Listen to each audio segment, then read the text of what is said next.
So we do have to make yet another video talking about the Montreal Canadiens, because since the last one was recorded, we had gotten ourselves some updates. I feel kind of weird if we don't go out there and talk about it.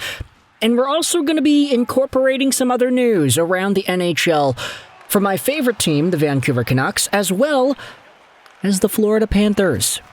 Because what the hell is going on, guys? It's the preseason. Why are folks getting injured as badly as they are? Let's talk about the Montreal Canadiens. Spend a few minutes on this because, of course, this is a correction from what we had spoken about earlier this morning. The audio of yesterday's video was recorded last night, which is why we need to step in with a little bit of a correction. But this was posted about on Twitter. Defenseman David Reinbacher suffered a broken metacarpal bone, and he will be out for 4 weeks. And this tweet had 300,000 views, a bunch of concerned replies, and a lot of shared doom and gloom, because a lot of folks are starting to think, man, this guy is like one of the unluckiest Montreal Canadiens players. It's him and it's Doc. These guys, they should be wrapped in bubble wrap when they go out there and play their next NHL games. And at the very least, you can say the injury here to Reinbacher is not as bad as some of the other ones, right? Consistent knee injuries of his past have haunted him and his development, but this injury, it's a metacarpal bone injury, so it's in his hand. That's not particularly great either, especially when you look at the timeline. Okay, he's got 4 weeks to recover from this hand injury, but also it's like, all right, at least he's not getting the same knee impacted like last time. So I guess there is a very light and faint silver lining here, but still, it doesn't look good when David Reinbacher, Montreal's 5th overall pick over Matvei Michkov, is getting hurt this much throughout the early stages of his NHL career. We should cancel all Montreal versus Toronto preseason games from here on out. Why are the Montreal Canadiens subjecting themselves to pain? Last year it was Reinbacher and Laine. This year it was Reinbacher and Dobson. Ay, ay, ay. We can get into more with Gooley and Dobson and the rest of the Habs decor in future videos, but we've got 3 topics in this one, so I wanted to move on a little bit quickly. David Reinbacher, though, 4 weeks out with a hand injury, broken metacarpal bone. Hopefully he has a speedy recovery, and hopefully he can still provide that value that made him such a highly touted prospect in the first place. 5th overall, highly touted? I don't know. But we said the same thing about Moritz Seider all those years ago in 2019. I was advocating for him to go that high, and he did. And he was good. He's been worth it for the Detroit Red Wings. So David Reinbacher, who was supposed to be kind of that Moritz Seider 2.0, obviously we hope for him to recover and become as good as he was supposed to be. Now, let's shift gears from my second favorite team to my first favorite team. The Vancouver Canucks gave themselves an update on Nils Hoglander heading into tonight's game against the Seattle Kraken. Now, there are a number of talking points we can go over with that, in particular Braden Coots' debut at Rogers Arena and his inclusion on the roster in the first place. But there's a guy who was taken out the other night. We got an injury update on him. Take a look at this. It is Nils Hoglander. Sprained ankle for Hoglander. Week to week via Rick Dhaliwal.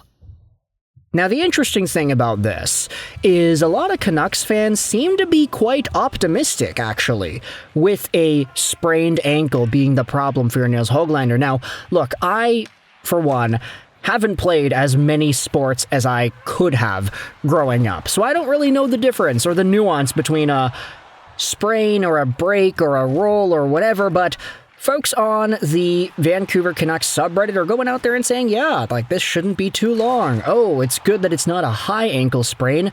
A normal ankle sprain? That's fine. It could have been way, way worse. And then there are some other comments, like this one made by Historian Acrobatic. This isn't terrible news. Hoglander can go on the IR, and the Canucks save a little bit of cap space, and it opens up another roster spot for someone out of camp. Obviously, in an ideal world, Hoggy is healthy and ready to go, but glass half full. And then there's another reply saying, the Canucks don't actually get cap relief on the IR, but what you said about the roster space is technically true. Yeah, that's true. We have to change our minds in the way that we think about IR and folks accruing saved dollars by being on the IR. It's not that same system anymore.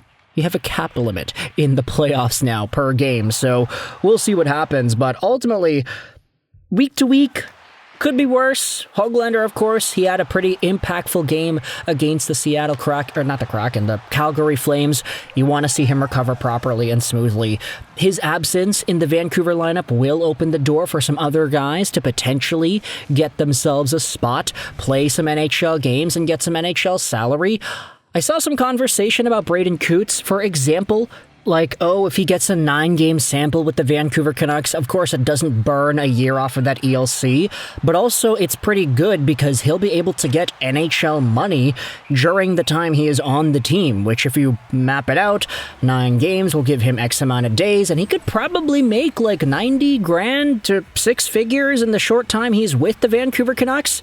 Obviously, that would be a lot more than the amount of money he'd be making if he was playing in the WHL or the AHL for a full season, really. So there is an opportunity for earning here. And I think Braden Coots, who has been so impressive in the preseason so far, we'll see whether or not that continues today against the Kraken. He probably deserves some goodwill in regards to his development, especially since he was a 15th overall guy. Like, we didn't think he would be NHL caliber right away. So we'll see. Of course, Hoglander getting hurt for weeks is not great, but if it is just an ankle sprain, it does seem like this will be relatively simple to come back from. We just have to wait some time. However, there is one other injury in the NHL that is absolutely not simple. It's not going to take a short amount of time. It is for one of the best players in the league. And he's the captain of the Florida Panthers. Ladies and gentlemen, we got word earlier this morning that Aleksander Barkov is out for the year. Going to know more in the next 24 to 48 hours, but the Panthers are bracing for the possibility their captain Barkov could be lost for the season. This would be brutal. Nobody wants to see that. But unfortunately, it was a bad injury. And if you didn't see, there was a video of Barkov in practice trying to do a drill. He just has the puck and he kind of goes into somebody. And you can see in the video footage, he just completely collapses after that. And him trying to get up, it's really ugly to watch. He doesn't have any proper support, and he's needing 2 other guys to help him. That knee was just totally not working, and we were kind of wondering, okay, wait a minute, what? Like, Aleksander Barkov got hurt in practice? That's crazy. And now reports are coming out that he's out for the year? Dude. Talk about, like, the most unfortunate of unfortunate situations in the National Hockey League. Now, here's the thing. I know a lot of folks might be saying, oh, well, this is going to be some pretty good cap relief for Florida in the playoffs. It's going to be difficult to do things the same way they had. There are new rules in place. You need to have a set salary cap compliant roster for every playoff game. Now, does that stop the Florida Panthers from potentially grabbing a whole bunch of other guys and stacking up the team regardless and then scratching some important players in the playoffs? No, that's not going to stop them from doing that. That's still an option here. It's a relatively new option. We haven't seen it much because these new rules have just been put into place this year. But now, Aleksander Barkov could be one of the players that allows that to happen full flight for Florida. If he is out for the entire season, like some reporters are going out there and saying. We'll know more over the next few days here, but for now, let me know your thoughts in the comment section below about David Reinbacher, Nils Hoglander, and Aleksander Barkov, all 3 of these guys getting injured, and the updates from today. If you enjoyed this video, feel free to hit the like button. If you did not, then please hit that dislike button. Also, the comments help us out with the algorithm, so I appreciate that as well. I hope you enjoyed this video.